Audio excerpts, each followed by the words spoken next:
Hey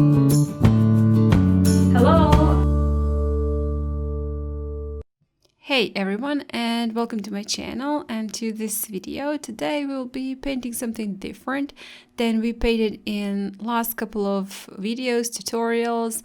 My 30 days of winter is done, so I decided to do a seascape. I haven't done that for a while, so I decided to do one today. First, I'm starting with my sketch, and I pre-sketched a couple of rocks and also some waves in the sea and the beach line, and that is basically it. And after I finished with my sketch, I'm just using this kneaded eraser, artist eraser, to lighten it, to pick up the excess graphite. I don't like my graphite to go around the paper, so I do like to use that artist eraser just to pick up the excess graphite. Afterwards, I've pre-wetted the entire paper, and then with mix of ultramarine and sepia, I'm painting the upper part of the sky. And as you can see in a finished painting, on one rock there will be some sun and sunshine going through them, then around a little bit of the yellow, and just above the yellow that I've painted in with raw sienna and also cadmium yellow medium, I've painted in that pinkish color using cadmium red light and cadmium yellow medium. Also, when finished with the sky, I've added just a little bit of that mix of sepia and ultramarine to the sea, and also going downwards into the beach. And as you can see, that beach is wet, so it is reflecting blue from the sky and also from the sea. And those parts that I drew, where I drew in those lines for end of the beach and also for the waves, I am painting slightly darker, but the details will come later when that first layer is done and dry. Also, I am using just a little bit more of the sepia, mixing it with that blue and just painting in the part beneath the rocks, making it look like shadows in that part, but as I said, details to those also will come later. Afterwards, when finished with that first layer, I left it to dry completely and then started with the sea. And first I'm painting the line for the beach, and as you can see, I've picked up with a smaller round brush again that mix of ultramarine and sepia and painted in that line. I turned around my paper because that is how it makes it easier for me to paint in the line. But if it makes it easier for you to paint it on the right side, well, that is also fine.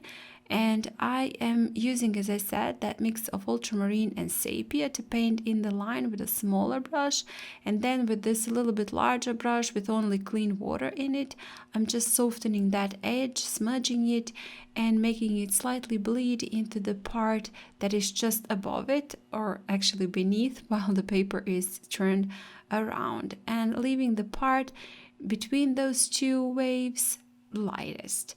And afterwards, again, I left it to dry completely, and then I am painting the upper line of that wave that is a little bit away from the beach, and also doing the lines, just mimicking the shape of the waves in the somewhat C, I would say, C shape. And then picking up the excess paint because, you know, later on, again, I will be adding a little bit more details, and this painting is a little bit like that you have to go back and forward, add a little bit more details, maybe a little bit more layers, and it's not necessary that you do the same amount of layers as I do. When you are happy with your painting and the darkness and the saturation of the colors, you don't have to do more layers, even if I do them, but I was just looking how it looks, and I do like building layers slightly, and just maybe some of them won't be visible at the end, but I do like it because I do believe they all are giving something to the painting. So I do like to add a little bit more layers and the details going back and forward, rather than paint just one layer or just two layers and trying to make it as dark or as light. And as I said, right now I'm just adding again a little bit more details to that wave that is just pulling away from the beach, and leaving again on the beach a little bit more of that wetness and reflection from the sea.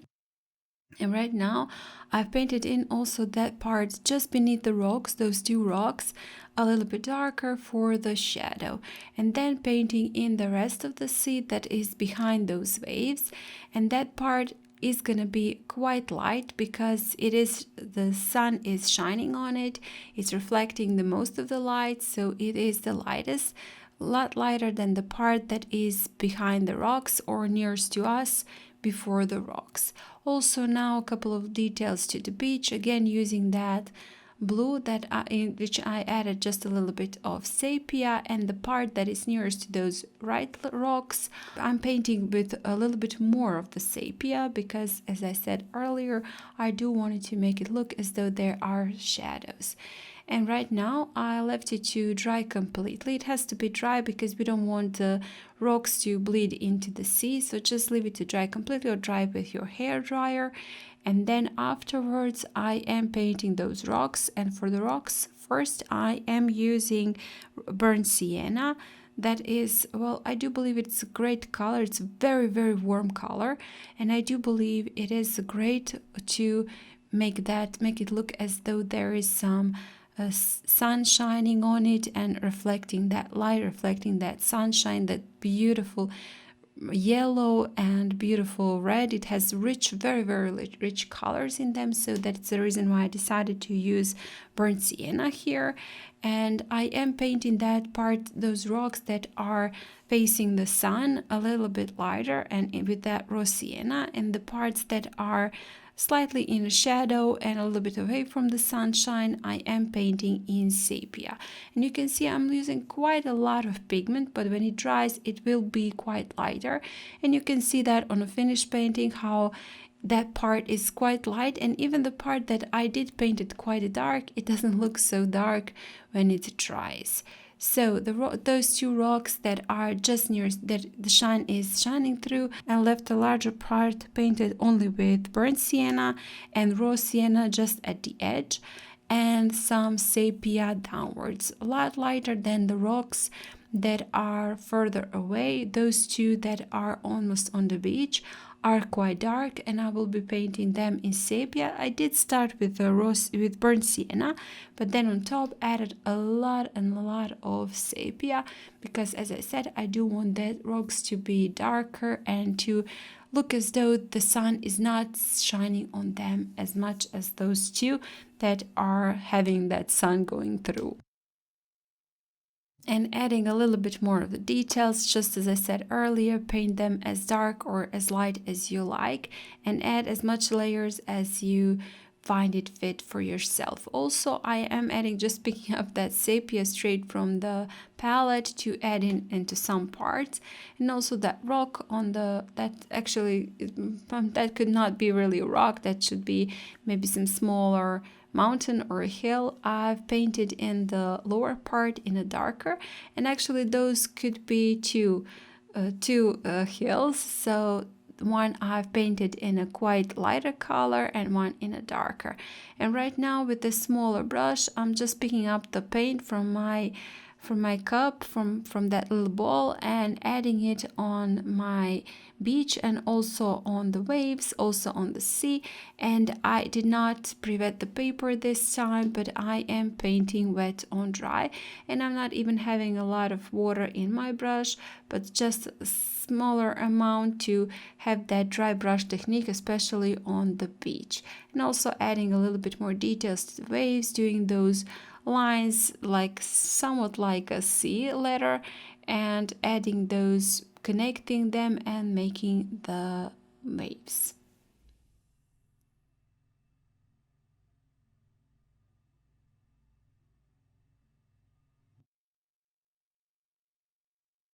When finished with those couple of last details with this smaller detail brush, I am actually right now using neutral black and adding the darkest parts, the darkest shadows in those waves. And when finished with that, I will leave it to dry completely, and for the next step the paper really does need to be dry completely because we are going to paint the sun rays. So yes, I forgot to say that I just painted just a little bit of the shadow just beneath that wave on the beach, also adding a little bit of neutral black there. And now, as I said, I left it to dry completely and just picking up the paint for the sun rays, and I'm using this smaller flat brush. You can use even a little bit larger flat brush, that would be fine. And I do find flat brush to be the best to pick up the paint. I did try to pick up the paint also with the round brushes, it just never worked. And this one, you can also use angle brush, but I guess the flat brush is also a watercolor brush, not very stiff, and you can maybe use a little bit stiffer brush, maybe for acrylics also, but it has to have a beautiful tip. It shouldn't be fizzled and have all his bristles on a lot of sides. It does need to be a little bit softer, and I found that brush to be actually the perfect one for picking up the sun rays. And you can also see that I've picked up most of the paint just at the edges of that rock, just nearest to the sun. I made those sun rays a little bit thicker, and going downwards they were just spreading and being a little bit thinner. Also be careful when picking up the paint for those sun rays to make them go all from one dot, from one same spot, because if you don't keep your mind on that, they won't look so believable. So maybe a good thing for you could, if you're not sure about that, to how you're gonna make that look believable, maybe just put one dot in the center of your sun and just go from that dot on all the other sides, and then your sun rays will look a little bit more believable. And I guess that is basically it. With that, I'll be finishing off this painting and this video. I hope you guys like it a little bit, something a little bit different, to just move away from those winter paintings. And if you do like it, please hit the like button, share it, comment. And if you haven't still, please do subscribe to my channel. That would really mean a lot to me. Maybe consider joining my channel. That's that join next to the subscribe.